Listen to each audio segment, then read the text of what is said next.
All right, I'd like to call this meeting of the West Dallas West Milwaukee School District to order. Mr. Keller, would you please lead us in the Pledge of Allegiance? I pledge allegiance to the flag of the United States of America and to the republic for which it stands, one nation, under God, indivisible, with liberty and justice for all. All right, thank you very much. Suzette, will you please call the roll? Yes. Ms. Steele? Here. Mr. Sikich? Present. Mr. Keller? Here. Mrs. Carr? Here. Mr. Ustruck is excused. Mr. Burns? Present.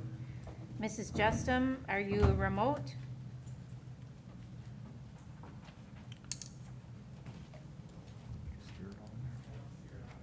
Okay, I don't see her. let me know if she joins, please. Thank you. Mrs. Kaiser? Here. And President Lee. Here.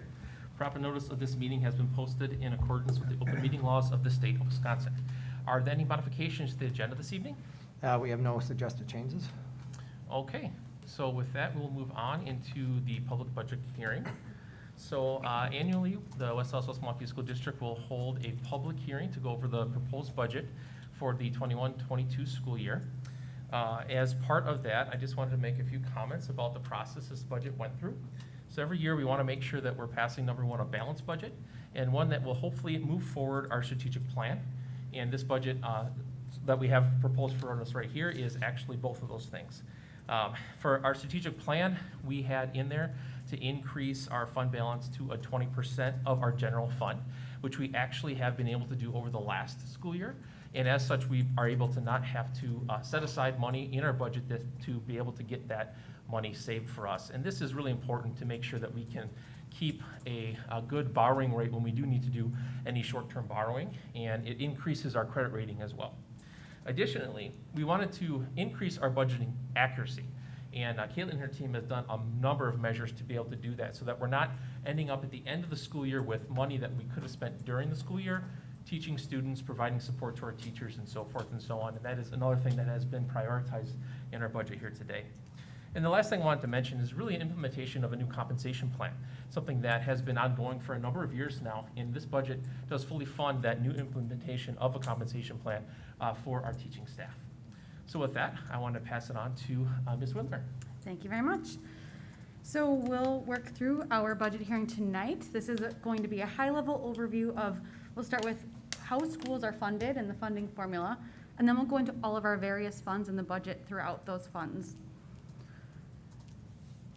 Before we do that, I just want to start, as we always do, with our mission statement, and this is what drives us in our work every day. So every day, the West Dallas West Milwaukee School District focuses on equity through deeper learning, fosters a sense of belonging, and educates the whole child so that every learner achieves success. So I just want to give a shout out to our board members who do this work day in and day out with moving our strategic plan forward and making sure that our students are successful in life once they leave our schools, and also to our administrative team who truly works as a team day in and day out to continue to do the same for our students. So we'll work through our budget adoption timeline. There's a number of reasons why this is not our final budget today, and it's because of these upcoming items. So we have this Friday is our third Friday in September pupil count. So we have two official pupil counts in the school year. One is the third Friday in September, and the second is the second Friday in January. So we often just call this Friday the third Friday count. And this is the important number for our revenue limit, which we'll work through in a few slides here about how that all works together in our funding formula. But that pupil count is this Friday. And then we have 2 weeks once the pupil count date is here to submit our final pupil count numbers. On October 1st is when we receive our equalized property values. And those are important for both our tax levy and for our mill rate, and also our final state aid calculation, which is important for the same reasons. So that's on October 1st and October 15th. And that October 15th date is finally our last big piece of our puzzle before we can approve the budget and the tax levy at the end of October on the 25th. And then finally, once the board does that, then we send our tax levy certifications to our 4 municipalities. So starting with the revenue limit computation, it's quite a complex formula, but it really does boil down to a simple calculation, which is the one that you see in front of you right now. So I'll work through that kind of at a high level without numbers, and then we'll show you what it looks like with our own numbers in it. So the basic part of this formula that develops about 90% of our revenue is our resident member FTE, and this is a 3-year rolling average of our resident membership, times a per pupil amount, which is dictated by the state. It was when revenue limits were enacted in 1993, and then the state adds or keeps them the same or subtracts the dollar amount for the per pupil increase each year within the state biennial budget. We then add in non-recurring exemptions or recurring exemptions if there are any, and that equals our total revenue limit authority. So the total revenue limit authority is the total amount of money that we receive from property taxes and from state aid. This is the majority of our revenue. The majority of our budget is made up of these funds. About 90% of our revenue comes from this route. So throwing our numbers in here, our resident membership that's calculated that our budget is based on is 7,902. So 7,902 students is the 3-year average that we're using this year. This number decreases by anywhere between 1% and 2.5% each year based on our projections. And it does the same here from the previous year. And then our per pupil amount is $10,473. We talk a lot when the state is going through their biennial budget process and what dollar amount is the state going to give us in a per pupil allocation within the revenue limit. This is exactly the dollar amount that we're talking about when we say those things. And the state came forward with a $0 increase in the per pupil amount, which is this number, for both the 21-22 school year and the 22-23 school year. So this formula will stay, that $10,473 will stay for this year and for next year. We add then in our exemptions and our hold harmless amounts, which you can see is a large dollar amount for us, $9 million, which equates to our total revenue limit authority of $91.7 million. And as I go through these slides here, always look at the last number, and it'll be the beginning number in the next slide. So this is our basic revenue limit computation, and it's quite complex, so this is boiled down to a simple formula. There's a number of other factors that go into it, but ultimately we end up with a total revenue limit authority of about $91.7 million. The next piece in the computation is developing our total tax levy, and this is the revenue limit tax levy. So again, high level for this one is that our revenue limit authority, which we just calculated in the previous slide, less our equalization aid and other aids equals the allowable tax levy or through the revenue limit. So we saw that 91.7 million at the last number in the previous slide starts off this computation. So we have our total revenue limit authority of 91.7 million. We subtract out our aids. So the biggest of those is our equalization aid. And then we are left with our total revenue limit tax levy, so $37.5 million. The next step then is calculating our tax levy components. So we have a Fund 10 and a Fund 38 component, and we have a Fund 80 component. So we left off on that other slide with the $37.5 million. And so here we see that the total amount between our Fund 10 and Fund 38, which I'll go into what those mean, but it's our general operating budget and our debt service budget. Those two numbers have to equal that $37.5 million. So as we have more debt to pay off in Fund 38, that reduces the debt or the amount that we have in our general operating budget in Fund 10. And this is an example of why when we did our refinancing and we're able to reduce our interest payments within Fund 38, that's why this freed up general operating dollars. It's because our Fund 38 levy was reduced, which put more money into the Fund 10 budget. And then we add in our Fund 80, or our community service fund, to get our total property tax levy of $40.5 million. So ultimately $40,523,991 is our current projected revenue total tax levy. And then finally, we work through our mill rate computation. So we take that total tax levy that we just saw, divided by our total equalized property value. So that's all of the property values within our 4 municipalities, multiplied by 1,000, and that equates to our mill rate. So again, the last number we saw was the $40.5 million. Our total equalized property value estimated is $5.03 billion times 1,000 equals $8.06. So we do anticipate, I guess I should start by saying these numbers at this point are old, even though I'm doing this presentation today. when we go through the summer, we get more information as the weeks go on. And so recently, the state came out with an updated equalized property value estimate, which is higher than the 5.3 billion, which lowers the mill rate. So we can confidently say that our mill rate will be less than the $8.06, but this is when we had to submit this budget to the newspaper a month ago, these are the numbers that we had. So we know at this point the $8.06 is a very conservative number and will very likely be lower than that, and we'll see in our community survey going forward, we're using an estimate of $7.94 for our mill rate. For purposes of this, we'll move forward with an $8.06 mill rate for our projections. So moving forward into our history of our revenue limit. The diagonal line on the bar on the far right is our 21-22 projected, and we can see how it's been growing over time. This is due to a number of factors. Mainly our per pupil number has been increasing from the state. And you can see there's a little bit of a spike in the 2021. So due to the weird nature of our declining enrollment exemption, when we last year had more students our enrollment declined by a greater number, we actually saw a spike in our revenue that year, which is going to come, we're seeing now the effects of that coming off. So that's why that 2021 bar is a little bit higher than the trend. And our 21-22 revenue is actually decreasing in our revenue limit total amount, our revenue limit cap from last year. So ultimately, we're working with less revenue in 21-22 than we had in 2021, and still working through a balanced budget. This graph is really interesting to me in a nerdy way about the balance between equalization aid and tax levy trends. So the way that the equalization and tax levy works, so when you take your total revenue limit, you subtract off your equalization aid and you're left with your tax levy. So if your equalization aid is going up, your tax levy generally, all factors staying the same, is going down. So you can see the green bar, it represents the equalization aid. It's historically trending up. And you can see, similarly, the blue line, the tax levy, is sort of trending down. There's a lot of up and downs because there are a number of other factors, including the total revenue limit authority. But generally, our equalization has been going down, it has been going up, and our tax levy then is trending down. So you can see the same trend continue in 21-22.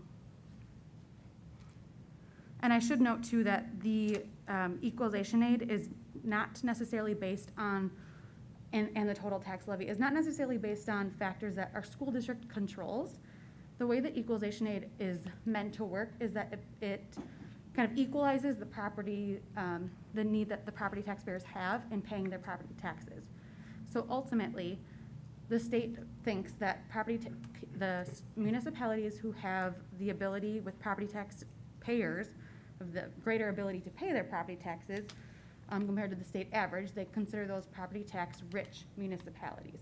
So if you are in a municipality that's considered more property tax rich than the average, you receive less equalization aid.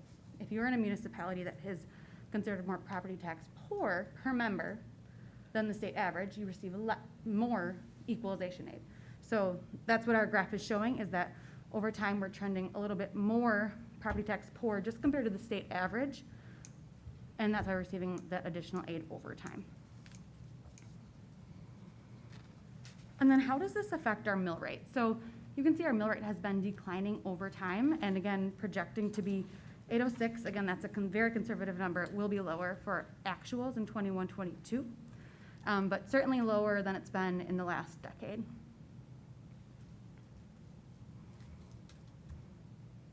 So we'll move into the various funds that we have in a little bit greater of detail. We'll go through each one, and then at the end, again, we'll go high level, total tax levy and total mill rate trending, and how that compares to previous years in terms of percent increase or decrease once again. So starting with Fund 10, Fund 10 is our general fund. So we use this to record our district financial activities for current year operations, and this is where the most of our financial transactions happen. So this is our general operating fund.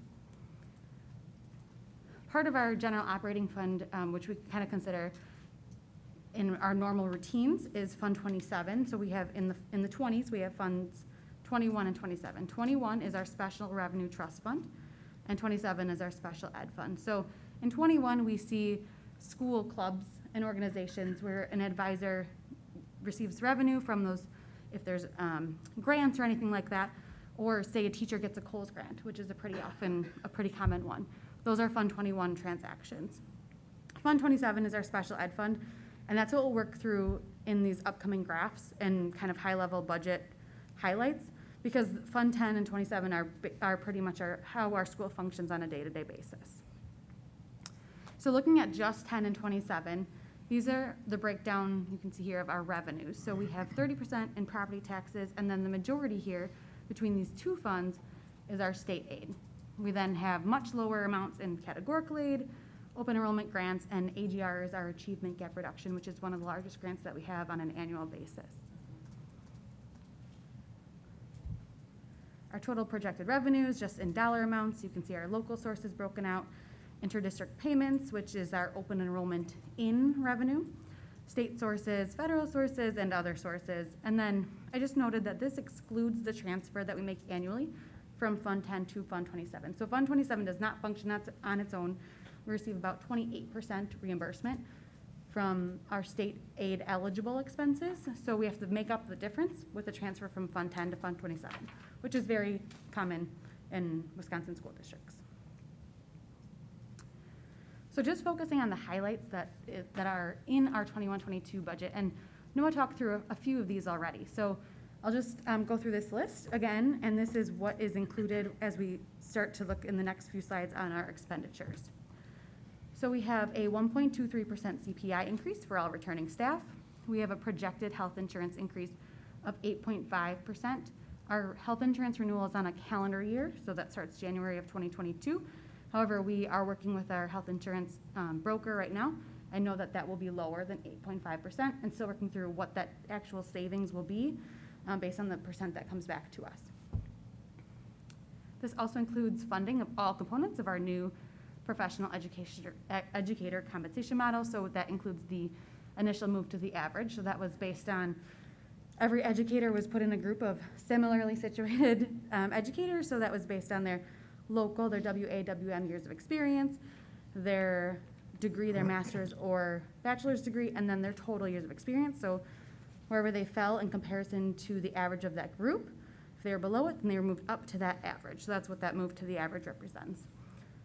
There's also the $200 annual increase for our returning professional educators, and then the compensation for retroactive micro-credentials. So as we know, in this first year, our teachers are earning their micro-credentials for compensation in the next school year in 22-23. But at this point, anybody who's completed eligible micro-credential courses previously is working through their final requirements to earn those retroactive micro-credentials this year. Also, you'll note that this includes the school budgets only receiving 75% of their allocation, so that was in a measure to balance our budget with the reduced revenue that we had. So the schools received 75% of their allocation, and that's an internal formula that we use, an internal per pupil, and then there's kind of an equity component to it, and there's a free and reduced component to it that ends up with how much schools will receive in their building budgets. And then also the leadership and learning and business office budgets were reduced in this process as well. We have a new expense for crossing guards, so we were contracting with All City Management for our crossing guards. Previously that was an expense in a management that the city provided, and at this point now it's our school district's expense, so that's about $180,000 in our budget. And of course, we always have our focus on equity and funding schools with varying needs. So that's an ongoing, certainly as we're staffing in the summer, and an ongoing process and conversation as well. And then, last but not least, just in these highlights here is our community survey regarding our long-range facilities master plan. So we have our community informational sessions that are coming up. First one is tomorrow night at Hale at 6 p.m. And there will be 3 others. There's information going on our social medias and is also posted in board book, I believe, too. So that the survey that will be coming out, that the informational sessions are explaining, that is also funded in this budget as well. So looking through, this is just reflecting what we just talked through, those highlights of expenses and all other things that are within our Fund 10 and Fund 27 budget. As always, our salaries and benefits are the majority of our budget. So that's very normal. 63% of our budget goes to our salaries and benefits of our staff.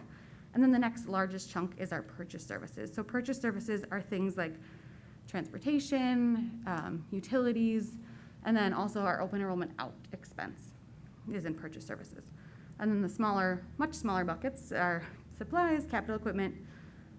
We have no debt retirement within Fund 10, some insurance, and then those transfers. So we talked about the transfer from Fund 10 to Fund 27. We also have a transfer in our budget from Fund 10 to Fund 46, which we'll talk through. So that's the 7% that you're seeing there.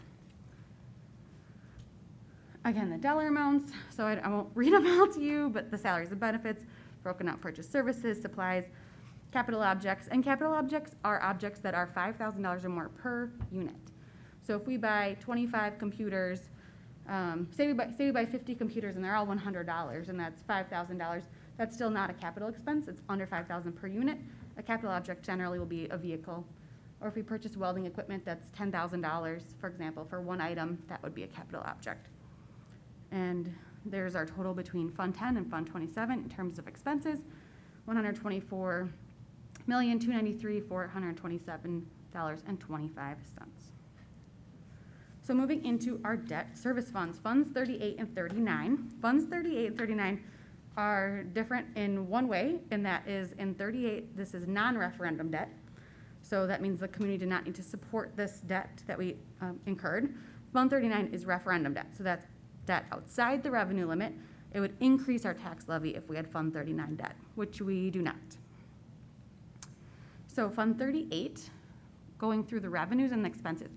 Revenues in Fund 38 are always based on the calendar year payments that are upcoming. So in this budget, you're seeing the $3.29 million is based on the calendar year of 2022 debt payments that are upcoming. And then the expenditures are broken out between principal and interest, and those are based on the 21-22 fiscal year expenses. And again, these were higher, and we were able to refinance some of our debt, and we also prepaid some of our debt. So the refinancing reduced our interest payments that are existing within Fund 38, which then freed up some of our general operating dollars, which if you think back to that previous slide, why that happened was because we reduced our Fund 38 levy and were able to increase our Fund 10 levy.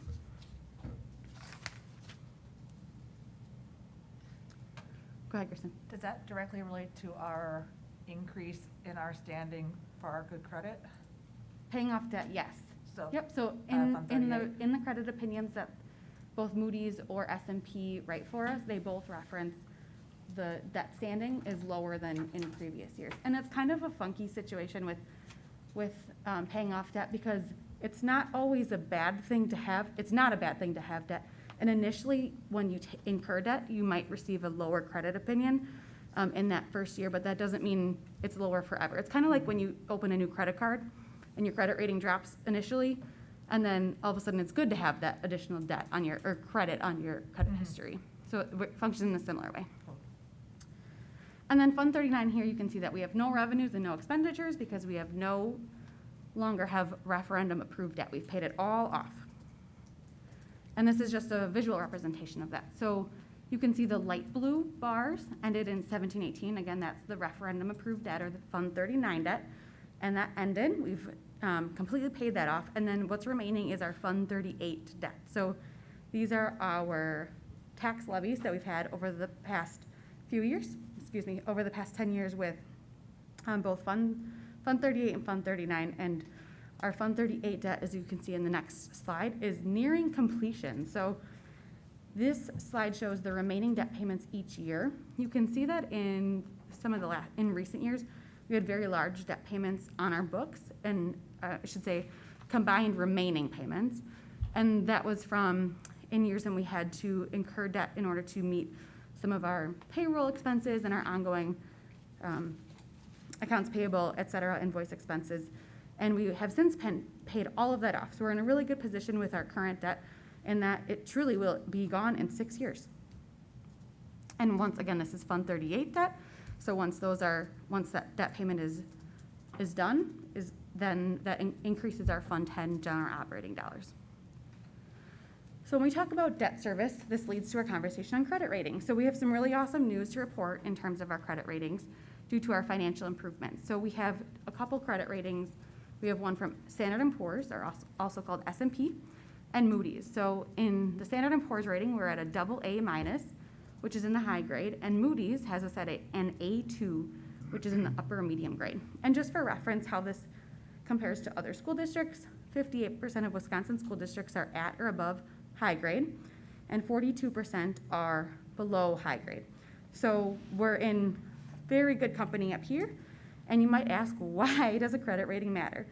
Well, the higher our credit rating is, the better our interest rates are. And we saw that when we refinanced and were able to prepay our debt, and that helped in terms of our interest rates. When we refinanced our debt, that was for debt outside the revenue limit, which saved taxpayers over $800,000 by reducing the levy by that much over the life of the remaining debt. And if we borrow moving forward, this will result in better interest rates also. Moving on to Fund 46, so this is our long-term capital improvement trust fund. And we just have a revenue in there at this point because Fund 46 works on a 5-year clock. So the minute you open your Fund 46, you have 5 years. That's basically a waiting period where you can be putting money in, but you can't be expending any of it. And that clock ends at the beginning of next fiscal year. So at this point, this plan that was approved for when we opened our Fund 46 was for our turf field replacement, which we are right on track for and actually ahead. So the board has had communications about wanting to expand and incorporate our broader capital improvement projects, which we can do and will this year, so that when our clock runs out for Fund 46 and we can actually use those dollars, we don't have to just use them for our turf fields. We will, and we'll replace our turf fields with the dollars that are in there, but also can be opened up to support broader capital improvements as well. Fund 50 is our food service fund, and this is probably the most highly regulated fund. Any dollars that are in Fund 50 have to, well, like other funds, but especially in Fund 50, have to stay in Fund 50. So if we have a fund balance in here, we cannot use it on our classrooms. It has to stay within food service eligible expenses. So before I get into the budget, I'll start with the most important thing regarding our food service program is that every student will receive free breakfast and lunch this school year. So that's extension of a federal program. Basically a summer program that existed that allowed free breakfast and lunch for all of our kiddos extends throughout the whole fiscal year. So all of our students will receive free meals and free breakfast and lunch throughout the school year, which is awesome for families and also keeps the lunchroom incredibly efficient because they're not typing in a keypad in their numbers. We have to believe that this will probably go back to normal after the 21-22 school year. So just a reminder that our lunchrooms will probably slow down a little bit in 22-23, but for now, really awesome thing that we're able to provide for our families throughout this school year. And also just a note while we're on the topic that the free and reduced meal application and sharing form is still very important for families if they're looking to have their school fees waived or reduced. And then also this incorporates into our school funding. So there's a number of grants that we receive that are based on our total free and reduced population as a school district. So even though everybody's free this year, it's not that we're at 100% free meals. That's just extension of a federal program.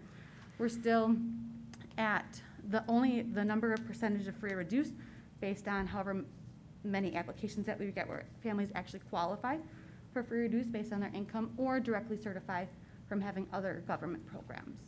So just a reminder to make sure that families are filling that out. We're working with our schools to get that message out. The forms are available in the main offices and also through Skyward on each individual student's own registration website. So looking at Fund 50 here, just wanted to point out, normally our revenues and our local sources are much higher and the federal revenues are much lower. And so the reason we're seeing the difference there is because of this federal program. We're anticipating much lower revenues in the local sources. We still have a la carte, so there's going to be some. And in the federal, we're going to be receiving funds to support this free meal program throughout 21-22. And so that's why those numbers are a little bit shifted from the previous year. And then also in this next, there we go. In this next slide here, you'll see generally our goal is to balance our budget, so we have the same dollar amount in revenues as expenditures, but DPI only allows us to have a certain dollar amount in fund balance in Fund 50, which is 3 months of operating expenses, and we're exceeding that. So we have to spend our fund balance, and so we're working with our food service contractor, Sodexo, and our food service manager is Steve Kosner, who's done a great job in working with the schools on what their needs are. within the food service program. So you'll see in the schools this year, video menu projection boards, there are new cafeteria tables, and then there's equipment needs like ovens and things like that, and then other minor kitchen refreshes. So those are some of those expenses that are being incurred to utilize our fund balance within Fund 50. It'd be awesome. I'm trying to get the law changed to be able to use those for like our culinary programs and things like that in the classroom, but for now, the law is that it has to stay within the food service program. So that's what we will abide by. And finally, our Fund 80 is our last fund that we'll work through tonight. So this is our community service fund. The definition is to record transactions related to the use of district property for civic purposes. And what this means in plain English is that we use this for programs for adult ed, community rec programs, and care services. And we have some really exciting things going on within our Fund 80. So we were able to build a rec center addition and renovation, which is now complete. And the second phase of that project is ongoing for a garage facility. So if you haven't seen it, it's a beautiful facility and quite an amazing resource for both our community and our staff and students. And the exciting thing also is that the Fund 80, the recreation center and the garage were able to be completed without raising the tax levy. So that Fund 80 tax levy of $3 million, which you can see here as a revenue, has been staying the same for a number of years now. Our local sources or our fees have been, in 2021, they took a hit with COVID. And so we're projecting back up to normal levels now with this 1.075 million in local revenue. And then those taxes, that's the tax levy for Fund 80, is staying the same at 3 million as it has for a number of years. And then our expenditures, you can see on the right side, again, normally we project our revenues and expenditures would be the same, meaning a balanced budget, but we intentionally have greater expenses than revenues because we are working on the final construction of that garage facility for a rec center. So you can see there that the difference is in the building construction for that last phase of the project. And then again, this just shows the same numbers. So the beginning fund balance, we're utilizing our fund balance, 465,000 of it, to work through that project, and then our ending fund balance in Fund 80. So the final piece of our presentation tonight is the tax levy, and then we'll work through, again, the history of the tax levy and the mill rate R. So we looked at these numbers a number of times, but again, our Fund 10 projected tax levy at this point is $34,230,530, and the Fund 38 tax levy, $33,293,461 for a total revenue limit levy of $37,523,991. We add in the Fund 80 tax levy of $3 million and get our total proposed property tax levy of $40,523,991. Again, the breakdown of what that looks like, the majority, of course, is for our general fund. And then we have 8% for our debt service fund, which is Fund 38, and 7% for our community service fund.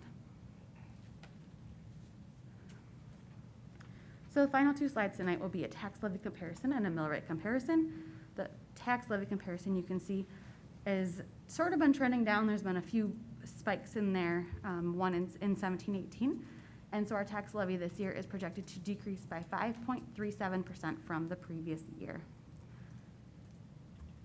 And finally, a mill rate comparison. So our mill rate in 2021 was $8.75. And looking at we know this will be a more significant decrease than we're showing right now. But as the numbers are presented here, an $8.06 projected mill rate, which is a 7.89% decrease from the previous year. You can see where we've been over the history over the last decade. So certainly lower than the last 10 years for our mill rate. Any questions or comments from the board? Any questions for Caitlin about the budget? This is obviously something we've seen a number of times. Jane? Yes. Jane. Just to clarify, so can you give me an example? So we talked about our shared and focused highlights on one of the slides. Can you give me an example of the equity in funding schools with varying needs? Like, Yes. what would that be for? Yes. So every school has a different community and different population with various needs. So we might see at one school, a youth advisor would be a really helpful position in that school. Whereas another school, maybe it's an assistant principal or a social worker or a guidance counselor. So it's really working with the school leadership team on what staffing, and there's a number of things, but staffing is helpful for their school, for their students to succeed, to support their students' needs. And then within the schools, they have their own building budgets to do with as they choose. So if they see that in my school, it would be really helpful for our students to have more opportunities to be in the community and do public presentations of learning or demonstrations of learning, things like that. Or is it, science materials, that kind of thing. So it's at a lot of levels. So it's at the staffing level, it's within the school building budget funding formula that we have within our own school district, and then also at the building level. Thank you. Mm-hmm. Any other questions for Caitlin? No? Okay. Well then, what I will do now is open this up for any comments from the public. So if there's anyone listening on Zoom, if you have interest in providing a public comment regarding the budget, we will have a separate public comment section for things not related to the proposed budget hearing here tonight. Please put your name in the chat, and I will make sure to allow you to speak. Again, please make sure to state your name and your address, and you'll have 3 minutes to make any comments you might have. But we do have one person, at least I know, in person here that would like to make a comment on the budget. Mr. Mulling? Yes. Will be up there? Yes, please. Well, you raised one question. You want me to name and everything again? Yes, please. John Mulling, 3850 South Pole Drive in New Berlin. I really have two questions. One was brought up about the free meals for breakfast and lunch. That needs to stop. When did we get to a point where we're providing breakfast and lunch for people who probably are making $100,000, a lot of them, between two people? That's a joke. Those people need to provide those lunches and breakfasts by themselves. That's what parenting is called. You need to make sure you set a limit next year. X number of dollars you make for a family, you don't get a free lunch, or you don't get a free breakfast, but you need to do a limit. That's ridiculous. That's just ridiculous. That's what parenting is for. The other thing is, I tried to look up the salary that Dr. Michael Johnson's getting. I couldn't find it anywhere. I'm sure he's not doing the service for free as a medical director for the school board. When we came down to one of the most critical decisions a school board should make, he recommended the kids not wear masks. Mr. Mulling, this is for the budget only? I'm getting there. Okay. I'm getting there. All right. He recommended not to have the kids wearing masks. He's the medical director. He knows what he's talking about. You guys voted against it and voted for masks. If you're not going to listen to his advice in such an important thing, eliminate his salary and get rid of him. I don't know how much he makes, but I'm sure he doesn't do it for free. And if you're not going to listen to his advice, what's the point? All right, thank you. Is there anyone else in person who want to make a comment about the budget hearing? Seeing none. Last chance for anyone who's in Zoom who would like to make a comment regarding the budget hearing. I don't see anyone currently, but I'll wait 15 more seconds to see if anyone wanted to put their name in.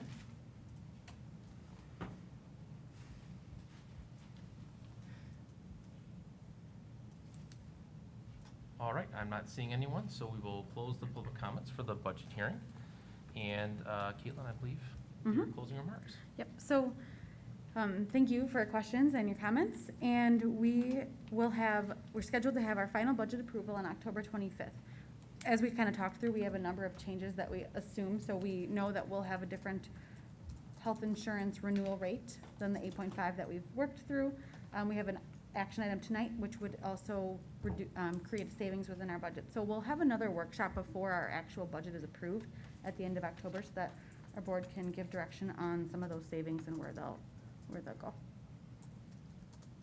And that's all. All right. Well, thank you very much, Caitlin, and again, for you and your team putting this together. It's always a moving target. We have to start very early in the process in June and passing a budget, and we always are great to get closer to this point where we can actually see the numbers falling into place. Yep. And So thank you for you and your team always doing that, doing such a good job explaining all the different intricacies that are involved in a school budget and everything like that. So thank you so much. Absolutely.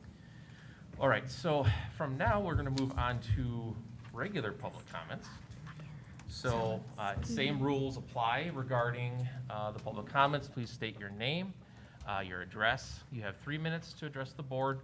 And Mr. Malling, we'll start with you again. If there's anyone in Zoom who'd like to address the board about something not related to the budget, please put your name in the chat.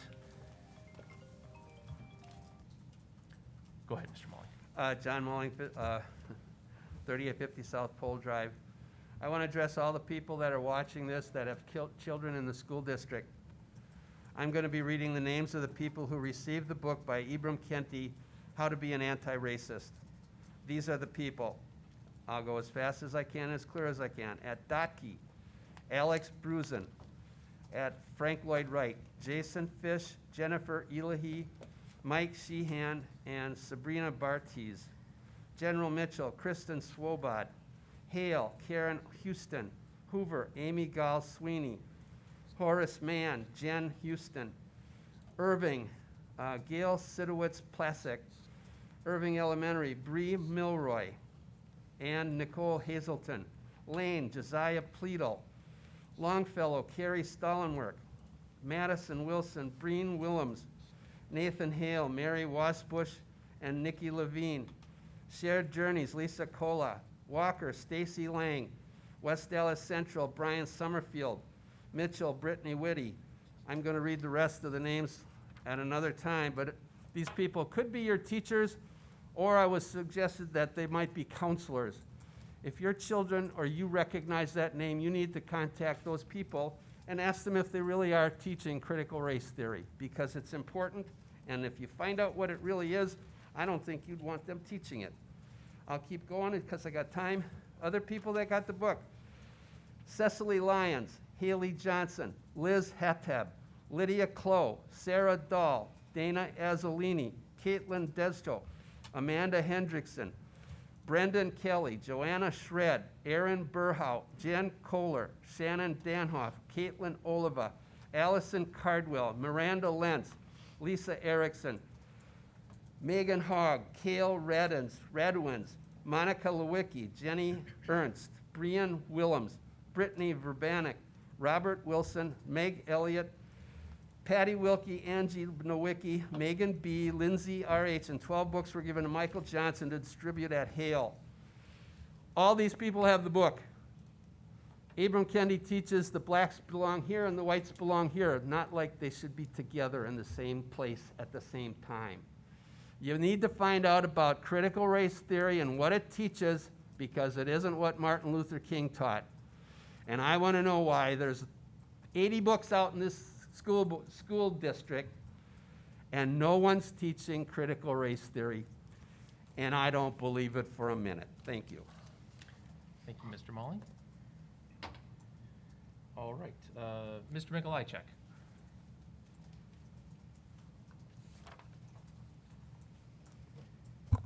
My name is Joe Mikolajczyk, 3355 South Russell Court, New Berlin.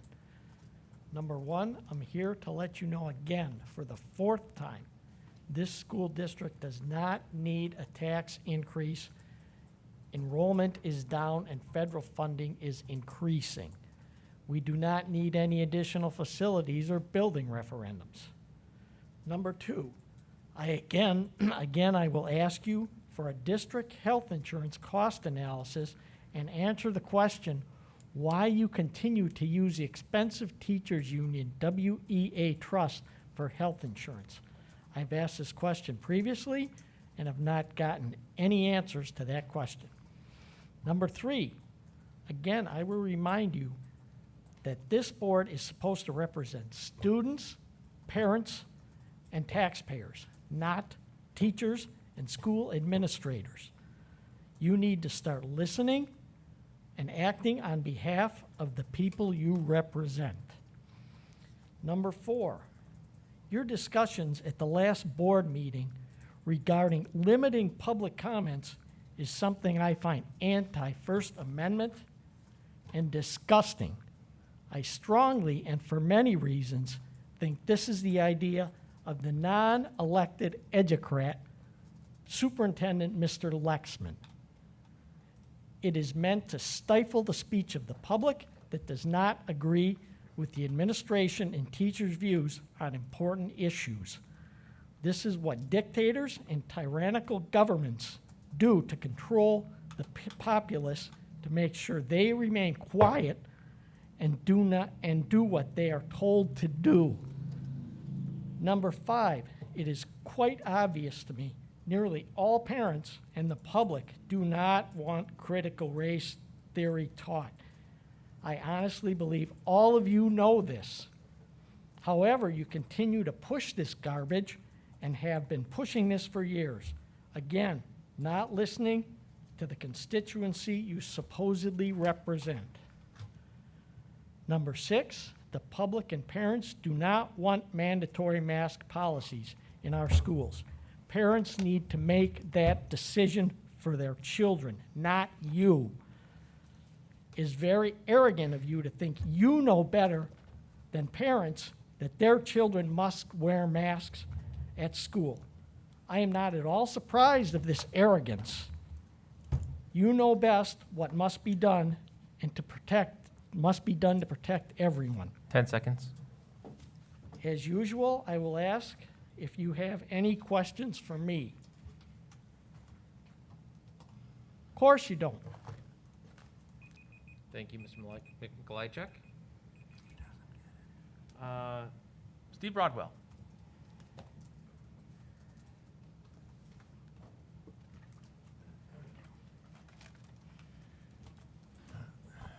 Steve Broadwell, 12965 West Ohio Court, New Berlin. You continue to ignore facts, parents, your own doctor on masking, and instead rely on your science that changes with the wind. Masks do not work and cause harm to many kids. You ignore the ever-increasing pushback against CRT. You continue to lament the reality of shrinking enrollment and teacher migration out of the district. Kids are going elsewhere, and many teachers are sick and tired of having CRT concepts and masks shoved down their throats. In the last couple of weeks, both of my daughters have decided to find alternatives for their 5 young children. Hillsdale College has launched several charter schools around the country, including one recently in Waukesha County with more planned. They received 400 applications for 150 seats and had to buy another building. No cost for these schools. It seems mass migration out of the public school system is the only way to get you to listen to your constituents.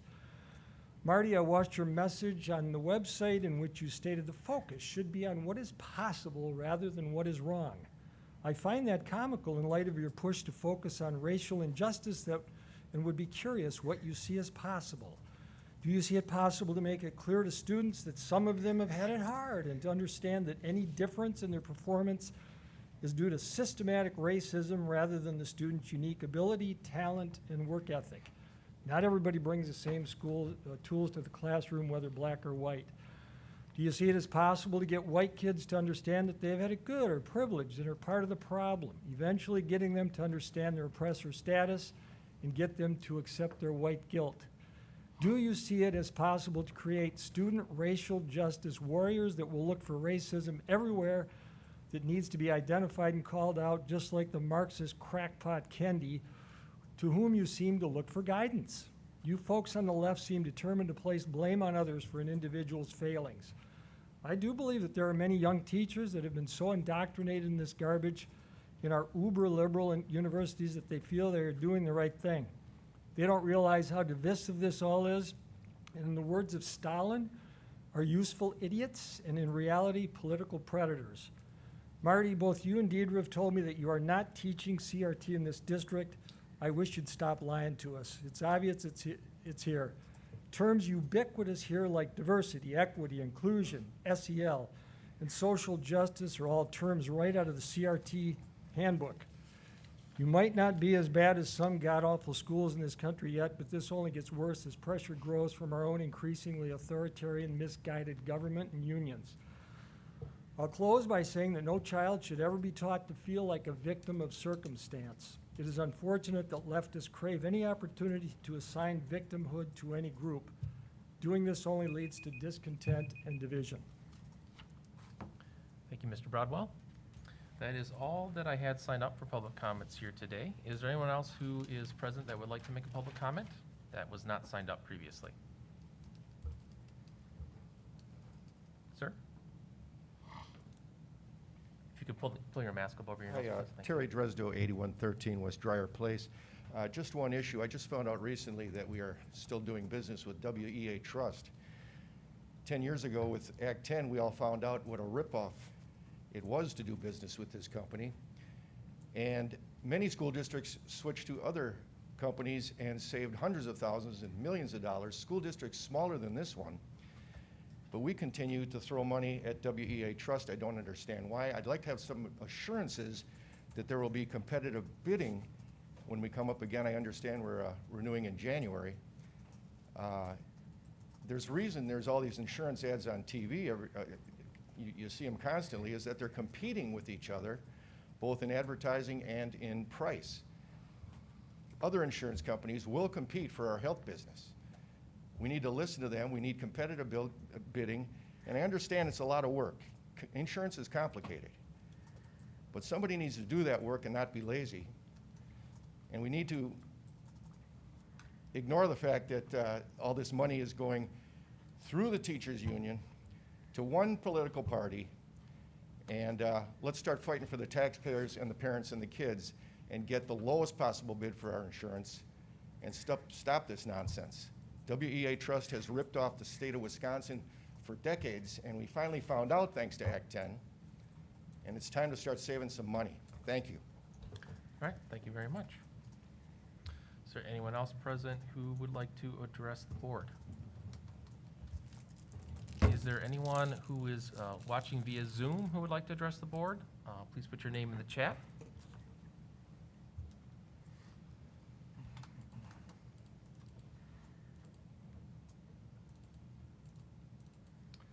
Seeing none, I will close public comments, and we will move on to item number 8, the superintendent's report. Great, thank you, everybody. We're going to start with our returning to in-person learning. It was previously called the return to school update, but we're back in school. So now it's about really staying with in-person learning. And so we'll start like we always do with each of these, just a little bit of what I'm going to cover. So again, our guiding principles, where we are in the health metrics. A little update on our mask wearing requirement, COVID testing in school, and then a little bit of just touch on vaccination requirements, which is kind of the latest thing that everybody's paying attention to in the news, and then where we are with next steps. So our guiding principles, again, are always safety and well-being as what's been driving us first, learning that works for all, being responsive and flexible, and then practicality, right? There's a million things we could do, but you can't do them all. So what's practical to do? So where we are in our metrics, and so this was, I received the latest, so it is September 7th, is the latest information we have from our local health department. I received that today, actually. And so for Milwaukee County, the burden status is up a little bit. We're down a little bit for West Allis, West Milwaukee. Percent positive in Milwaukee County is up, and percent positive is down quite a bit for West Allis, West Milwaukee, but most of these are kind of within the range from the last time, from August 17th. So it's a little bit of what our health directors told us about last week, Tuesday, because again, area health directors and superintendents, now we meet every other week. Through most of all this, we've been meeting every Tuesday, but what they shared last week is they're starting to see a plateau. So it's not getting better yet, but things have stopped kind of increasing in the way that they felt that like it was a plateau coming. I'm sorry. Can you go back one second? Yep. You said it went down, but the burden rate for West Allis, West Milwaukee actually went up to 170 from 153. Oh, sorry, I got the wrong arrow on there. So the number's probably correct, so I'm just looking at the arrow, I can't really see the number from here, Oh, sir. right. I can read that, it's It like, did say 153.36 last time, Time. and then 170.57 this yes, week. good catch, no, I appreciate that. But the percent Yes. positive went down. Down, correct, correct. Yeah, and those, where you see the blue, those are active links, and at the top where it says the big word here is an active link right to the report we get directly from the health department, which is always a PDF, so whatever they share is available to everybody. Okay, so our mask wearing requirement, right, so it has gone well, I think better than expected, and for me, from a school leadership side, better than the concerns we are hearing from parents. So we've had very little pushback once school really started, some, and we anticipated more. And in general, kids are doing a pretty good job keeping masks on. I think we're blessed with the kind of fall weather we've been having, so I think that has helped, right? So I'll accept that blessing for us. And so that, you know, what we stated was that we would look, you know, a few weeks into the school year for secondary schools in particular, and what we're seeing is, you know, if masks are being relaxed, it's really grades 7 through 12. What I'm watching is a lot of districts that have started with no masks and have to go back. They're starting with littles through 6th grade. So there's some logic in that, and like who's able to get vaccinated. That we probably would start to look at the same thing. Right now, our internal positivity rate stays low. We're right around the 0.25, so I mean 0.25 or 0.24 is where it seems to be hovering, which is good for us. And so I think we're going to continue to evaluate community conditions and internal conditions, but I'd really like to wait until after homecoming. I think it's just wise that we wait and see if we get any kind of, because we're going to have as normal a homecoming as we can. It seems to be what most districts in the area are doing. We did Greenfield, Lisa Elliott kind of heads up our quadrant conversations. So I asked her, and she put a little survey out last week, kind of, okay, what's everybody doing for homecoming? And it ranges from really pretty normal. All of the activities, almost all of the activities are masked, so consistent with whatever their kind of internal expectations are. One school district is having their dance outdoors. And so I think we're going to proceed with, you know, the events as normal as they can be with following our mask requirements. And so that's the plan at this point. And then I think we look a week, 10 days after that to see if we get any change in our internal numbers. And then I think maybe I'll come back to the board and have a conversation about, are we ready to make some changes at the secondary level? So again, COVID testing in schools, this is more kind of now a public service announcement, just to remind anybody that's listening or anybody board members are talking to that this is available in schools. Our school nurses do the actual collection, so it's somebody we know and like and works with us all the time. NOAA Clinical Labs is our provider. They're right here in West Dallas, so they actually, we have a courier that picks it up. They do all the analysis. Parents go on and set up a little account with them. So it's really, you get the results through email. If we have a situation where the nurse really feels like a young person should be tested and the parent either doesn't have access or can't do email or set up an account in that moment, the nurses can take verbal permission and go in as the parent and even set up their account so they get the results as quickly as possible. And again, there's no cost for any of that. So proposed vaccination requirements, so this is new, really kind of within the last week even, right? So part of what's being proposed, and it may come as executive orders even from the president, is requiring all employers with 100 or more employees to ensure all workers are vaccinated or tested weekly. And so we're waiting for some OSHA rules to come out. Some of what I'm reading and listening to is OSHA certainly does not have the capacity by any means to actually enforce something like this. So the fact that it's going to be a rule from OSHA gets to be a little bit interesting. The other one is that the president is also calling on states to adopt vaccine requirements for all school employees. And so we'll see if there's any momentum in the state of Wisconsin to do that. But I think we'll watch. We're already getting a little bit of advice from our attorneys about how to proceed with this. Some of it's a little bit waiting for what rule comes out from OSHA. And so we may come back to the board with a conversation as does the board want to consider this kind of requirement for our employees. I think you're aware that Milwaukee Public Schools has certainly moved in this direction. And we may want to go back and even check again of how many employees are vaccinated before we want to say it's time to have a requirement. It raises all kinds of questions about what happens if managing for employees that can't, managing for employees that refuse, and then we're in a time when it's hard enough to fill positions, right? So do we create a bigger problem for ourselves? Maybe when the data tells us it's not entirely necessary for us to go down this path. So I don't have answers for you. I'm just kind of raising some of the questions that may come as this possibly gets momentum in some direction from OSHA. And then next steps. So we're continuing to communicate the COVID testing opportunity. There's the incentive program for student vaccinations, and that's, getting a pair of branded socks that are branded to your school mascot and logo and colors. And then we're going to continue to monitor the health metrics, and then, if appropriate, bring a recommendation forward to the board to consider vaccination requirements, right? So that may be something new that we ask the board to consider going forward. And so that's our, going back to in-person learning updates. So any questions there? Any questions about that? Kristen? There's been questions because Hale's homecoming is not on a calendar. Do we know anything about that? I know they're having one. It's October 1. Okay, so you know by Yes, heart, thank I you. do. October 1st? Yes. Okay, so if anyone's listening, October 1st, because there's a October lot 1st. of rumor and speculation going on. Oh, so yes. I I wanna am make getting sure a it's lot out of there. questions Oh, from got moms it. about whether or not they should buy a homecoming dress, and I am advising, please, yes, go ahead and buy Okay. whatever appropriate wear you feel is right for your child. So yes, October 1 is October Hale's. 1. And Hale. Thank you. Mr. Lesser will be sending out a communication shortly to all the families about that as well, so we'll make sure it also gets updated onto our calendar. Okay, thank you. Great, so I will go on to 8.2, the legislative update. And there we go, had to open. So Assembly Education Bill, Assembly Education Committee is still holding a hearing on reading instruction overhaul, and we've been hearing more about this recently. So it's chaired by Representative Jerry Thiesfeld, holding a public hearing on Tuesday, September 14th, so tomorrow in room 412 east of the state capitol. The committee will receive public testimony on the following bills, so AB 446 relating to reading readiness assessments, and Assembly Bill 420 relating to payments to an independent charter school authorized by a tribal college. So there's the reading one in particular, I think, is one we're going to be paying more and more attention to. Is it going to require new reading assessments, or are there going to be mandated programs, so literacy programs that have to get implemented?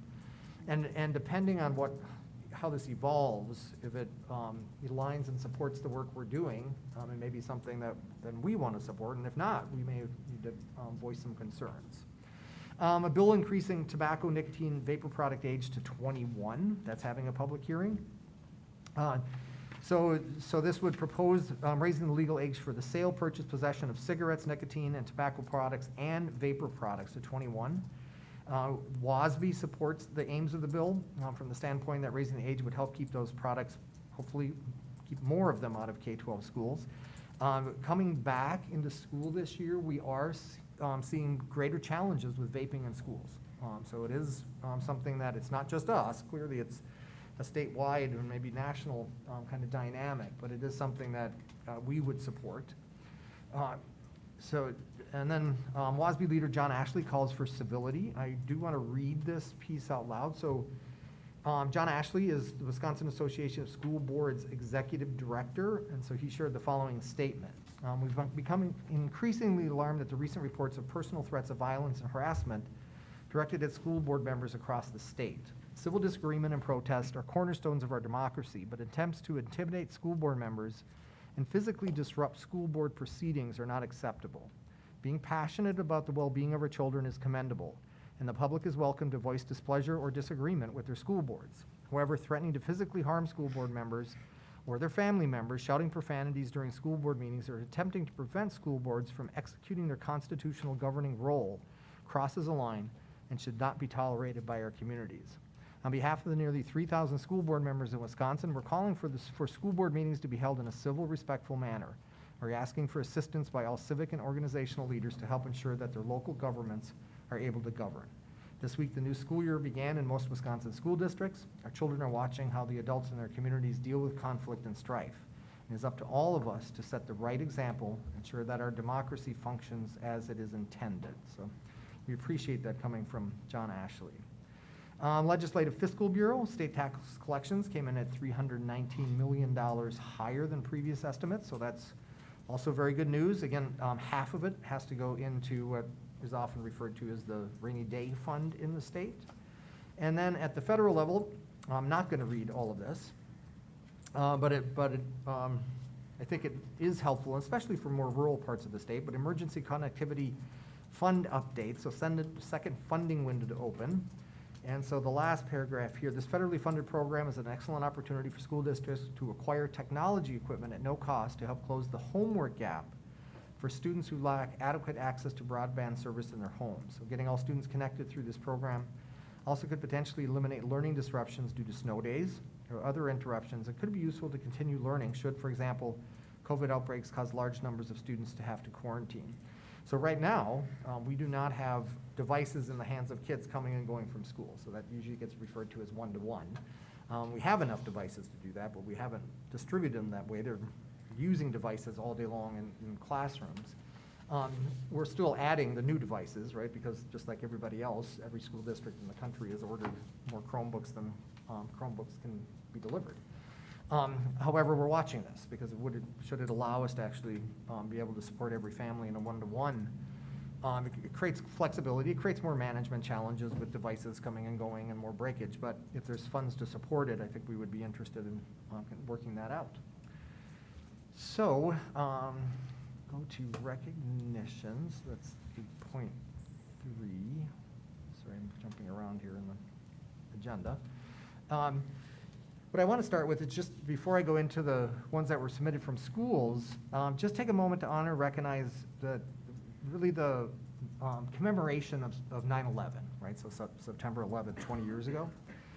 So I've watched and read, and it's, the emotion that is part of what we all experienced, that I think media in this case has done a really good job explaining and transmitting to young people and to anybody that wasn't paying attention 20 years ago.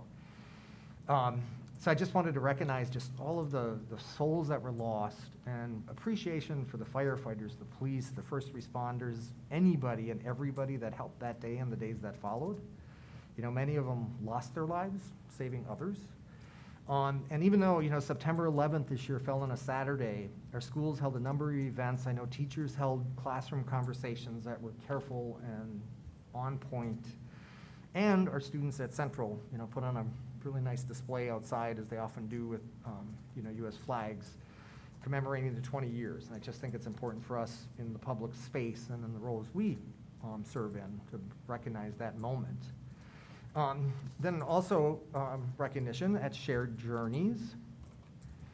Shared Journeys partnering with the Parenting Network. This collaboration involves working together to provide parenting programming for current students as well as alumni of Shared Journeys. Shared Journeys received a $500 donation from Motor Castings Foundation. They also received a $3,000 grant from Rotary to purchase new car seats and a pack-and-plays for students in need. And then at Hoover, they would like to recognize Kristen Swoboda, the DLC. She is constantly going above and beyond to support staff and students and was recognized several times in their engagement, so the employee engagement survey, for her commitment and hard work to the Hoover community. And then the last one is just some updates from me. And first, I'll start with response to public comments from August 23rd. And as I begin this, one of the comments this evening, and usually we don't respond directly to the immediate comments, but it's a repeat one, about why the individual has not heard our explanation about why we continue to work with WEA Trust as our healthcare provider. I have responded to that verbally publicly, twice. So I just wanted on the record that has in fact been responded to, and it's available in the recordings of our school board meetings, and I think the rationale has been and continues to be sound why we work with WEA Trust, but we will consider other opportunities if there are cost savings and ways to provide employees with really good healthcare coverage. So that one being said, going back now to August 23rd, we again heard from Mr. Mulling that he believes CRT is being taught in our classrooms, and I'm going to repeat myself endlessly here, that we reiterate that is not the case. We are not teaching CRT in our classrooms. We are focused on diversity, equity, and inclusion, and even though those are now tag words within the whole CRT debate, we've been working on diversity, equity, and inclusion way before this ever became a debate, right? So this is just attached to the kind of moment, but that work precludes all of this.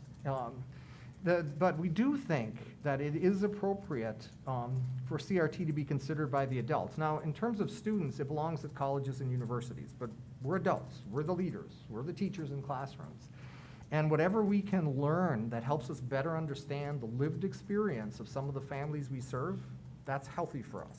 If we can do a better job serving some of our families because we learned something that some people think is inappropriate, I think that's okay. It helps us pursue our mission. We also heard from several members on August 23rd objecting to mask requirements. And since the 23rd, COVID cases nationally have gotten worse. We know that. Locally, elevated but stable. And so far, students and staff, like I said, are really doing a pretty good job with this. And there is a recent article published in The Atlantic, and it's the first random study about mask effectiveness. And the headline of the article is, "The masks were working all along." We now have definitive proof that masks really are effective. So they went to and randomly assigned people and monitored this and studied it, and there is evidence that it works. It's not perfect, right? But it's one of the best mitigation practices we have to try to keep our kids in school. At the August 23rd meeting, one member of the public objected to proposed changes in policy, and we heard this again tonight. It's 0167.3, public participation at board meetings. And the proposed changes would have limited public comments to only items on the agenda. Now, in my comments introducing that, I stated that this is what the city of West Dallas does, and that was quite incorrect. And a couple members of the public reached out and made it clear to me that I got that wrong, which is fine. We make mistakes at times. So the city does not limit comments during open public comment opportunities, but when there's a specific public hearing on a matter, comments then must be focused on either supporting or not supporting the matter. Right, so similarly, we did something with our budget hearing tonight where, no, this is just for the comments on the budget. But I misrepresented how the city facilitates public comments, and I just wanted to acknowledge that. I apologize that it created any confusion, and again, appreciate just getting feedback that helps me learn, like, oh, well, that's not exactly how that works. But that being said, so our school board, right, all of you approved revisions during the first reading that would not include those limits, right? So that's what's in the first reading right now, and you'll see that particular revision of that policy without that language come back, right? It gets held in committee under a policy, and in this case, committee of the whole for 30 days. So you'll see it again at the end of the month. We'll look for final kind of feedback from the board to approve any revisions to that policy. And then in our facility master planning, which is something we'll be talking a lot about probably for the next 7 months. So tomorrow we begin our first community information session, and that is going to be at Hale at 6 o'clock in the auditorium. And we're going to have about a 30-minute presentation and then provide opportunities for members of the public to explore very specific aspects of the plan by visiting kind of tables with experts. And so rather than do kind of an open forum Q&A, which sometimes gets dominated by people that are, willing to step up to a microphone in a big public room and ask lots of questions, and other people don't get the opportunity. Our architects and engineers have advised, let's do something that gives more people access to the experts. So there'll be a table on facility conditions and needs. That's going to be Steve Eichmann. There'll be a table or an area around design, construction, and management. So that's going to be Bray and C.G. Schmidt. Then Caitlin, and I probably join her just to hear where the questions are coming from around budget, finance, and tax impact. And then Deidre will do a table on modernizing buildings for hands-on learning. And so it's a way, and then the idea is you don't have to pick a table and stay there the whole time. You may say, I have one question for you, and then I might go somewhere else, and then I might go for a tour. And so it's a way to just really engage people a little bit differently and maybe a little more fully. And lastly, what we'd like to do is that share a quick video with the board and the public. Maybe you've seen this, but I think it's worth looking at again, just because it's fun. On opening day, opening day of the school, we randomly surprised 2 or 3 teachers in every school with a $200 voucher that they could use for classroom supplies. And in addition to that, we asked principals to review the employee engagement survey comments, not the ratings, the comments. And is there a teacher that gets mentioned over and over by their colleagues that really is contributing to employee engagement or to student empowerment in ways that their colleagues see and talk about in the comments? And we surprised those teachers with a $300 voucher. And this is a little bit of capturing kind of them in that moment. And I will clarify that is not the video that is up right now. This Oh. video, it's okay. Darn This it. video are some highlights from the first week of school. And so I can pull up that video as well, because Amanda, if you are not following some of our social media, please start following it. There's always, when somebody as beloved and as dedicated to our district as Beth leaves, it also opens a window sometimes. And so what Amanda and her digital storytelling skills have brought is that revamp of some of our social media. So each week, I can share that video with everyone as well, but each week she's been putting out stopping out at the schools and just finding out what's going on, kind of that man on the street sort of interview at each one of the schools. So I apologize, I pulled up that video, That's fine. and we'll start with that one. This one's good. This one's fun. Hey guys, Fran Pluta here, principal of Wilson. Just taking a look around what we're doing. Oh, there's our gym teacher. Hey, hey! I hear some orchestra stuff happening down here, so follow me into the field house. I think we're trying to get some students that are going to join orchestra. Oh yeah, look at that. It is from Star Wars, so what's the name? Ooh, Star Wars. This is what we have happening here at Wilson. Say hi! Hi! Say, Wilson's the best! Yeah! Hi, it's Principal Matt Lesser here at Nathan Hale, and I'm with Miss Erickson's math class, taught with Mr. Trojan as well. And they're doing a deeper learning activity today, and they're building towers out of toothpicks and marshmallows in a little competition. So they're working on a number. At Lane Intermediate School, let's see what our 6th graders are working on day 2.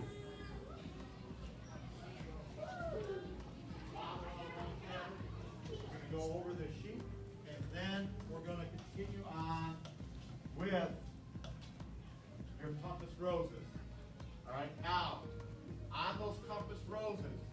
Hi, this is Miss Ramos from Jefferson Elementary here with Team Bridge and Mrs. Bond's class enjoying our outdoor classroom. Everybody wave.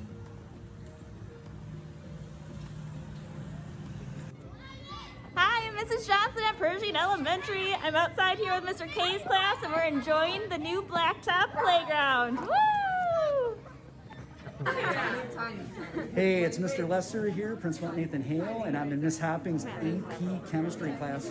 They're diving into a lab today, looking at some chemical reactions, and right now they're in a discussion. Once again, we're hitting those deeper learning competencies, communication, collaboration, being self-directed, and they're about ready to dive in some experimentation, and right now they're dialoguing about their first reaction that they observed. It's like flour on powder.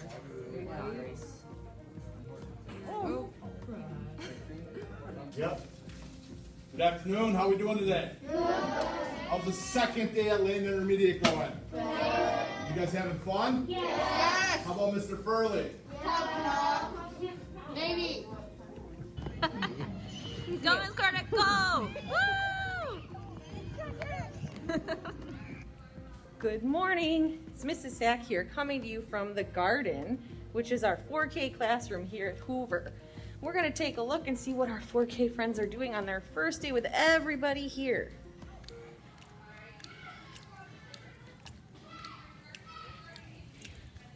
We have friends, we're going to walk through their little secret passageway here.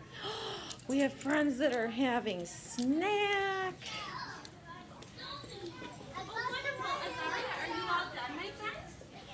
We have Mrs. Wheatrick and Miss Pippia here helping.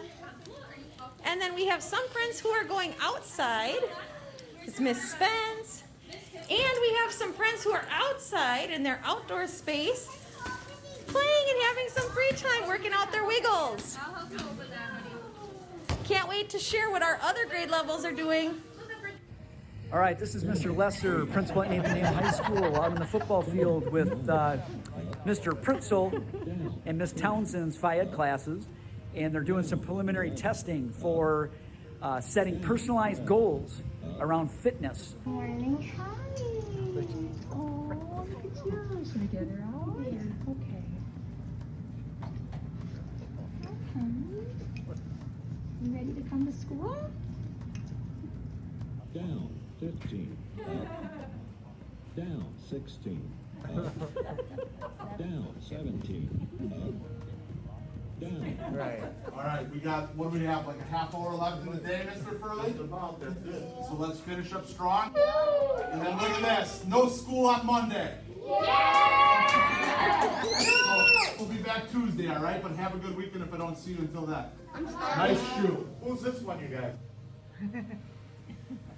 Cool. No, that's perfect. Yeah, so Amanda's been making one of those. There's a couple of others so far. There's 2 out on our website if you want to check them out. And she'll be meandering her way across our district to make sure that we're capturing all the good things that we know are happening in our schools every day. And just making that more outwardly facing to the public. So keep an eye out for those videos. Okay. Thank you. That's the end of the superintendent's report. All right, thank you so much for sharing all of that. I'll move on to item 9, the board reports, starting with item 9.1, review of board calendar. Today is Monday, September 13th, at 6 p.m. We had our public budget hearing and our regular Board of Education meeting. Monday, September 20th at 6 p.m. we have a board workshop, which we do not have a topic for yet, but I'm sure we'll learn about soon. Monday, September 27th at 6 p.m. we have a regular Board of Education meeting. Monday, October 11th at 6 p.m. we have a regular Board of Education meeting. Monday, October 18th at 6 p.m. we have a communication committee workshop, which also includes school showcases, which will be exciting. And then Monday, October 25th, we have a regular Board of Education meeting, including our final budget and tax levy, which will be approved on that night. So let's move on to item 9.2, our board committee reports, with 9.2.1, our employee engagement and culture with Mr. Keller. Okay, we met on Tuesday, September 21st, where we reviewed the definition section of a couple Neola policies, 3362, employee anti-harassment, and 2262, non-discrimination on the basis of sex and education programs or activities. We also talked a little bit more about the compensation model and how the staff would be getting their final communications that Friday. So that should have taken place on September 24th. We will be meeting again, I believe, next week, Tuesday. Did I hear you say you met on September 21st? I'm sorry, that is accurate. I mean, August, I'm reading something else. That's our next meeting is September 21st. We met in August. My apologies. Yeah, that's good. Good catch. Get the future. That's what happens when you leave your own personal notes at home. You said that I looked on my watch. What is today? I'm looking ahead. Looking ahead. That's good. That's good. Did anyone else have any questions about Brian's report? If he had any other inklings from the future, lottery numbers? No. Does anyone have any questions that they would like Brian's committee to consider? So anything that board members might be thinking would be something that the financial committee would be looking at that maybe isn't on their docket currently? Employment engagement. I'm sorry, employee engagement. No? Okay. All right. Well, thank you for that, Brian. We'll move on to 9.2.2, our communication and community relations committee. Ms. Kaiser. Thank you. At the August 30th Communications and Community Relations meeting, we outlined and began planning for the school showcases.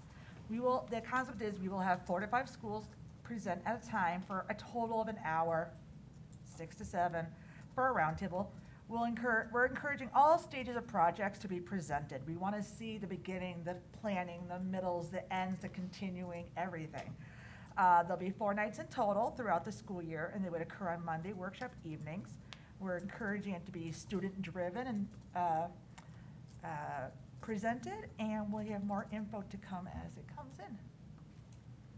Great. Any questions for Kristen? No? All right. Does anyone have any questions that they would like her committee to maybe look at in the future that isn't currently on the docket? That's something that we're going to add into our board reports, just an opportunity for board members to, if there's something that they think would be interesting or they have an interest in having being looked at, all of those questions generally flow through our committees. And so we'll just kind of add that to the end of our board reports moving forward, an opportunity. So just to keep that in mind, board members, in the future, as you see a committee report coming up, if you have anything you'd like to ask, you can include that here. All right, seeing nothing else. Is there item 9.3? Any board members who would like to report on community events? Jeff. I'd just like to give a shout out to Mrs. Connors at Franklin. I was invited to their ribbon cutting for their collaboration space. It is unbelievable. Yeah. It is so cool. I thought, gee, I wish my kids were young so they could be going into that. And also a shout out to Jason Pollard, who I guess was pretty instrumental with organizing and helping to plan that. Jordan, yeah. that out. And then, last chance, get them while they're hot. Barbecue chicken dinner for the monogram. And so I don't forget anything, I'm gonna just read it quick. It support our military veterans by donating a meal, serving the VA hospital and other military organizations in the Milwaukee area, and come enjoy your dinner, dine in, or carry out. All proceeds go to the West Dallas, West Milwaukee School District for athletic scholarships. And in our surveying, we do in and out patients at Woods Hospital. We serve several VFW and American Legion posts in the Milwaukee area. We support the PTSD Vietnam groups in the Milwaukee area, and also the Wisconsin National Guard. Last year, we did about 650 dinners, and we're shooting for 900 this year. Wow. And of all my tickets, I only have 3 left, so they're going like hotcakes. That's great. Thanks so much, Thank Jeff. you. What's the date, Jeff? That is this Saturday. Oh, it's this Saturday. This Saturday, the 18th, from noon until 3 o'clock at the Legion Post 416 on 63rd and Grange. Does anyone else have any? Kristen? I don't know if this is appropriate to put here or not, but we are hiring crossing guards. It's a paid position. It's a paid position. It's mornings and afternoons. You get to see the sweet kiddos and be a part of our district. So if you are interested, please go to our website. We've got some lovely stand-ins, but we would really love to have more people who are permanent and can help out the district. Great job for retirees, stay-at-homes, anybody who would like to help out the district and get paid. Yes, we're not technically hiring, but the company that we are. Oh, sorry, I we're apologize. contracting with is hiring. All city management. Just to be clear. And that would probably go for student and bus drivers as well, which we Yes. also probably need more of as well. So thank you very much for that, Kristen. Anyone else with any other community events they'd like to talk about? Otherwise, we'll move on to, Brendan. I got one more. I don't know if we talk about it next week or not, but Harvest Fair is coming up 2 weeks on the 24th, 26th of September. So it's a good time to get your kids out and people out doing some things for the fall right over at State Fair Park. So yeah, we're planning on heading out over there. So yeah, All right. enjoy. Oh, and Food Truck Fridays over at the Farmers Market. They got one more, I think, left, according to my wife's calendar announcements. So, you know, if you like some food trucks, they got some good stuff over there too. All right, thank you very much. Anyone else? Going once, going twice. All right. We'll move on to our consent agenda. We have 3 items. Item 10.1, the approval of minutes from several minutes. Regular board meeting minutes from August 23rd, our board workshop session minutes from August 30th, and our special board meeting and work session minutes from September 2nd. Item 10.2, our employment summary, and item 10.3, our supplementary contracts. Does anybody need anything separated out? If not, I would look for a motion. Move to approve. Second. It's been moved and seconded. Any discussion? All those in favor? Aye. Opposed? All right, that passes. Okay, we will move on to item 11, our action items. 11.1, retiree medical and pharmacy benefits for age 65 and over. I believe Ms. Windler is doing that. Yep. And team, et al. Ms. Windler et al.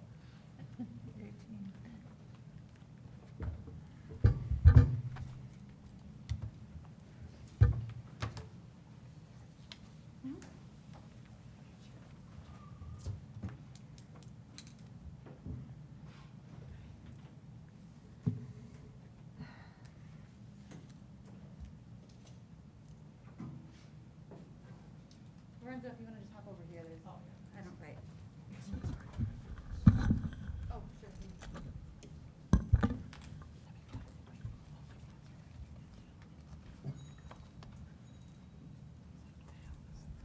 All right. Good evening once again. So we're going to work through an action item that we had talked through a workshop on September 2nd. So joining us tonight, we have our benefits office, so Jill Rakowski and Jessica Johnson. John and Kathy are from Innovative Benefit Solutions, so they're the insurance broker that we currently work with for the retiree prescription plan. And Lorenzo's with us from Hayes, which is our insurance broker for all of our other plans. So thanks everybody for joining tonight. So talking through what we talked through last time, just a recap, and we'll go through some high-level things and any questions that the board would have. So we previously talked through that our retirement plans for those who are 65 and over, so once a retiree reaches age 65, they become Medicare eligible, and so they move to a Medicare eligible rate through the WEA plan. And at that same time, the plan also becomes separate with prescription. So they have a WEA medical plan and a Humana prescription plan. What we are recommending is a change for that WEA portion, for just the medical portion, to move to an Anthem Medicare Advantage plan. And that was based on our discussion. Last time we worked through both an Anthem option and a Humana option, and the board discussed that the Anthem option provided better benefits to our retirees, and it actually is at a more reasonable rate for both our retirees and our district as well. So with that plan, a move to the Anthem plan does not in any way affect the Humana plan, so the prescription plan would see no changes. And instead of having, once a retiree reaches age 65, instead of having the WEA for medical and Humana for prescription, it would be the Anthem Medicare Advantage plan for medical and then the Humana for prescription. So again, there's no change to the Humana pharmacy plan. The Anthem plan does have an additional benefit, multiple benefits along with it. So I'm just going to recap that once again. I'm going to plug in here.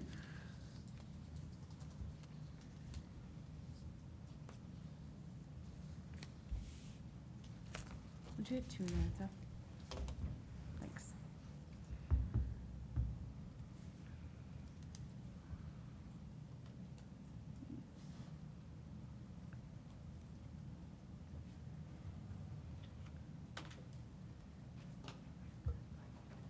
So the items that we're seeing here were outlined for us from Innovative Benefit Solutions, and these are the items that are additional benefits with the Anthem plan that are not currently included in the WEA plan.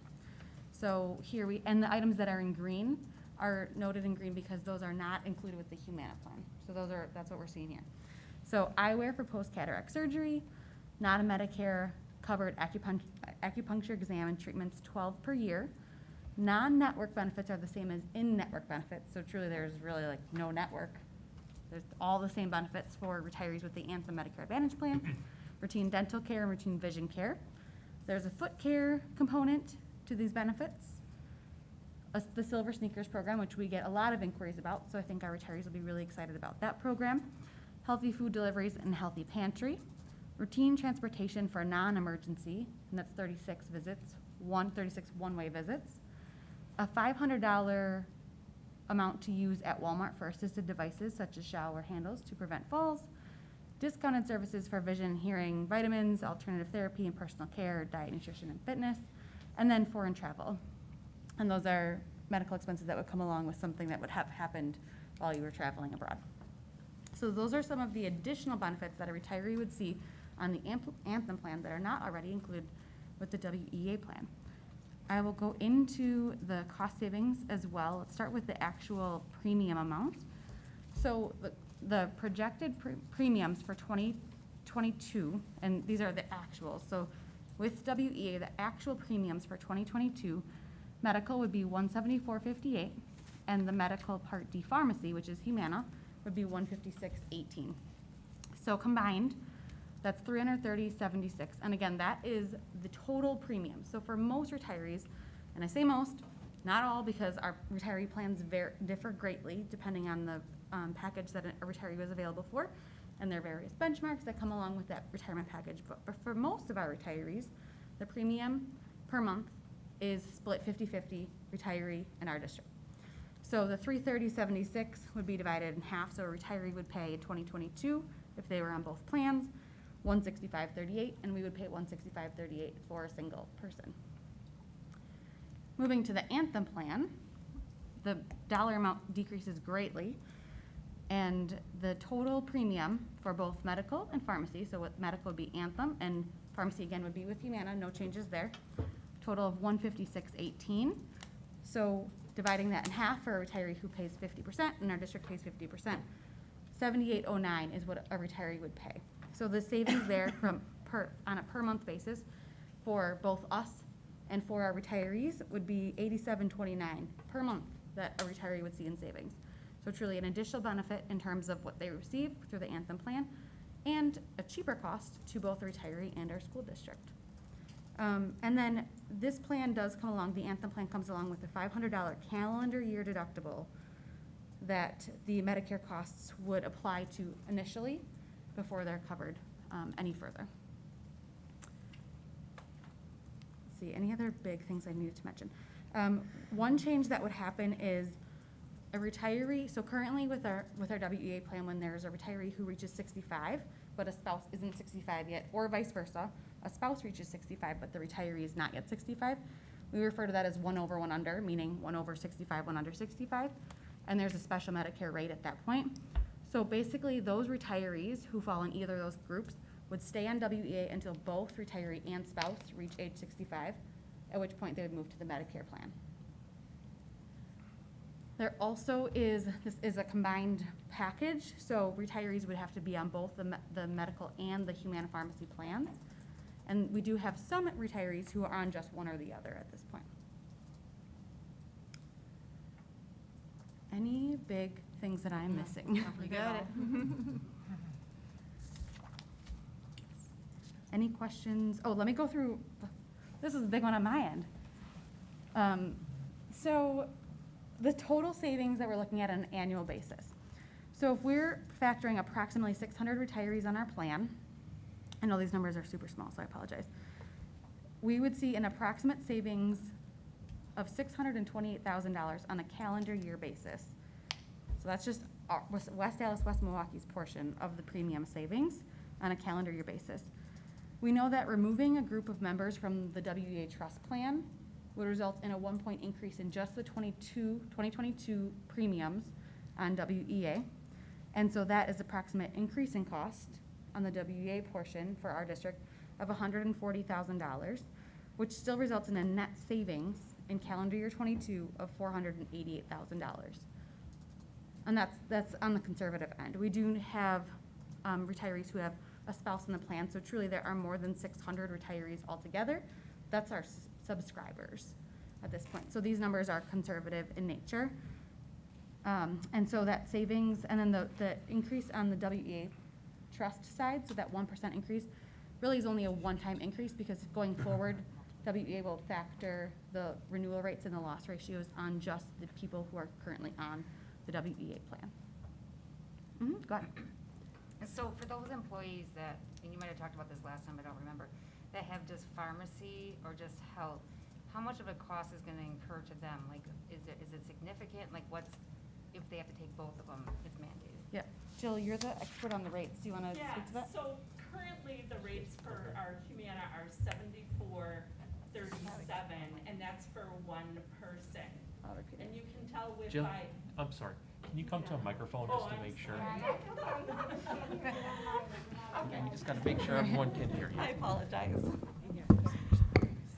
So currently our rates for Humana are $74.37 for a single person for Humana prescription drugs. So if a person does not have Humana and only has their WEA insurance, that's approximately $89, right in the $89 range. Okay, so by switching now and having both Humana and Anthem, they're only going to be paying $74.37. They're paying less. Okay? So they're paying, okay. They're paying less Yeah. to have more. Either way, they'll be paying less. Okay. And they'll be having that added benefit. Okay? Question. What other questions do we have? Caitlin? Yes. Can I add to Absolutely. the rate? For the second year, we do have a rate cap. So the premium that's proposed at $156.18, in the second year, we have a not to exceed premium of $176.16. Jane, do you have a question? Well, I just think it's important for me to clarify. I am a proud retiree of our district, And so I just want to clarify that I do not receive any benefits though, and therefore I'm able to vote tonight. So I just wanted to make that clear. Any other questions? So I had one. What was the current, so it was a $500 deductible for the new plan. What's the current deductible? Yep, the current deductible is $500 or $1,500. Yeah, correct. $500 or $1,500 on a single plan. Okay, and that would just go down to 500, period? Yes. However, not from, yeah, generally not Medicare. Okay. We don't have it. So even if we added. Sorry. So currently our plans, they do have a $500 and a $1,500 plan, but normally with Medicare, none of that portion actually comes into play unless it's something that Medicare does not cover. That's the only time that their deductible actually comes into play, and we like to use the idea of like orthotics. That's something that Medicare does not cover, and so that whole fund would come against their deductible, and they would need to pay that. With having a $500 deductible with Anthem, you know, still if we included that, you know, and divided that $500 across 12 months, doing the math quick is like, and I should have had that at the top of my head. So 500 divided by 12 is, you know, it's about another $46 a month, or $41.66 a month. So even if we added that $41, you know, if we're talking about their individual savings to the $74, that's still 110, you know, about 110, 115 dollars a month that they would be putting out versus the current, much more than that. Yep, And I don't have the slide handy, but much more than that, the 71 and then the 89, which is, yeah. It's a definite savings still. Do we have exact numbers of what this, because you mentioned that, you know, it varies, the retirement plan varies about what we pay and what they pay. Do we have exact numbers of what the cost savings, because this is based off 50/50, and not everyone's gonna be 50/50. Some instances we're paying all of it, right? And in some instances, the retiree would be paying more, I presume. So do we have, The majority of people pay 50/50, I want to say 90%. Yeah, pay or 50/50. more. Honestly, once they get to the Medicare age, all of their language reads that they're responsible for 50%. Now, sometimes it's a little tricky if they're in the buy-up plan. So if they're in the buy-up plan, meaning they only have a $500 deductible, but we won't have that anymore, right? So if they're in the $500 deductible, their rate is a little more expensive. And some of our retirees, we're still splitting that 50/50. Whereas now any retirees, they're paying it. We call it the lower cost plan. The district only pays the lower cost plan, but some of the prior language did not refer to the lower cost plan. So to answer your question, truly before it would not be worth our time, I could probably phrase it in a better way, but to do an analysis on the true savings, because we'd have to truly break down every single retiree, what they're paying. And that's why we use the 50/50, because majority, especially when they reach Medicare age, 90, maybe 95% split 50/50. There are a few that are on the buy-up plan where we still split 50/50, but the majority who are on the buy-up plan, we pay the half of the lower cost plan, right, and they pay the difference. So truly we use the 50/50 rate because 95% of our people, we split the lower cost plan rate 50/50. Okay, so, but you'll be able to, you're waiting for us to approve this and then you'll do that? So you'll be able to report that to us once it was completed? We'll do our best to track our data throughout. I don't know that we'll be able to say something ahead of time, ahead of actually implementing a plan in 2022. Okay. It's really that's like an actuarial study evaluation rather than our own internal district time spent on that. So, the 488,000 in net savings we will hit that target, and there likely will be additional savings, and some of those additional savings will come from the fact that not necessarily just that we have somebody our district might pay more than 50% for the Medicare rate, but the fact that we have family members, a spouse, I should say a spouse, on the plan, which would be another added savings, because right now on the family plan, do you know what I'm saying? Like, on the family plan, help me out. I'm trying to understand where you're okay, going with this. I'm sorry. I guess what I'm saying is there are more than 600 retirees on the Oh, plan once we absolutely. break down those who have a spouse on the plan. And we factored our savings on the 600 retirees at this point. Yeah, we're probably more like I see what you're saying. 800 would be a more, Accurate. a closer factor. And what happens when we move from the WEA plan to the Anthem plan is that right now we have a family plan available. When we move, there's only single plans. So everybody's on their own single plan. Each retiree and each spouse is on their own single plan. So that's where we come up with this being a conservative number, because we will have more than the 600 plans. It'll be, when we add in our spouses, will be the true savings. Yeah. So even though they're two signal plans, they're connected still? Because you said. That's a good question. When you get into the world of Medicare Supplement and Medicare Advantage, there's no longer a family plan. Everyone has a single contract. The retiree will have their own contract, their spouse will have their own contract. Everybody will stand on their own. There will no longer be a family plan. And I think one of the things Caitlin's trying to say that today, until they both reach 65, they're sitting on the WEA plan. Now, because they're single contracts, the moment one of them reaches 65, we can move them to Anthem, thus getting immediate savings on that post-65 retiree. So- The spouses can stay behind, the retiree can stay behind. If the spouse turns 65 first, they can move the spouse immediately. The retiree would remain on the WEA until they reach 65. All right, thank you for clarifying that, because that was my last question, was regarding that. It didn't make sense to me if they were single plans, why we had to wait for both of them to be 65 You no before longer to have move to them. wait. So that's a different, and I think that's even a better savings, because obviously WEA Yes. plan is more expensive Yes. than what this will be, so. All right, that completes my questions for now. I may have other ones. Just kidding. It's a complicated topic, so please ask, and especially while our experts are here, this is very helpful.